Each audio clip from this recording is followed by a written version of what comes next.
पहिया घूमने के साथ ही जिंदगी और मौत का खेल शुरू हो जाता है।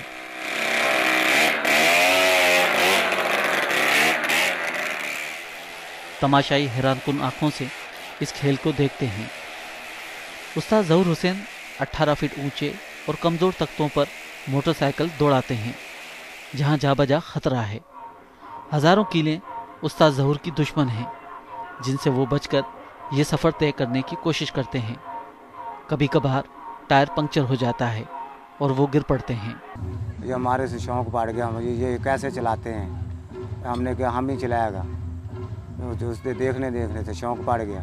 फिर मजदूरी की कुएं पे, फट्टे उठाया, मुझसे सारी मजदूरी की। उस बाद उस्ताद पकड़ा, उस्ताद की तरफ से मुझसे की फिर ये काम सीखा। बैक स्टेज और रिहाइश एक ही खेमा है। कई घंटों की जाबाजी का मुआवजा 500 रुपये योमिया है, मगर फिर भी उस्ताद ज़हूर के हौसले बुलंद हैं।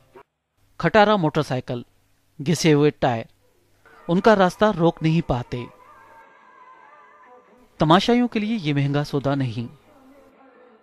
ये जांबाजी सिर्फ 30 रुपये में देखी जा सकती है। मुझे भी याद पड़ता है, मैंने अपने बचपन में 20 इयर्स बैक ही देखा होगा। उसके बाद आज 20 साल बाद इत्तेफाक हुआ है बच्चों को ला कर, उनके लिए भी it was really something new. Pakistan में दहशतगर्दी ने जहां दूसरे तबकों को मुतासिर किया है, उससे ये बाजीगर भी बच नहीं सके हैं। नहीं तो पहले मेले मूले पे काम होते थे, कोई डर जाक नहीं होता था। जो उन मुझसे कोई बमबारी का वो डर जाक की वजह से ना वो पब्लिक नहीं निकलती, उस वजह से मुझसे की फिर काम थोड़ा जा डाउन हो गया। मौत का कुआं और सर्कस देही तफरी समझी जाती है, मगर वक्त उन्हें बड़े शहरों की तरफ धकेल आया है। मगर यहाँ पर भी लोगों की जानिब से मस्बत खैर मकदम नजर नहीं आता।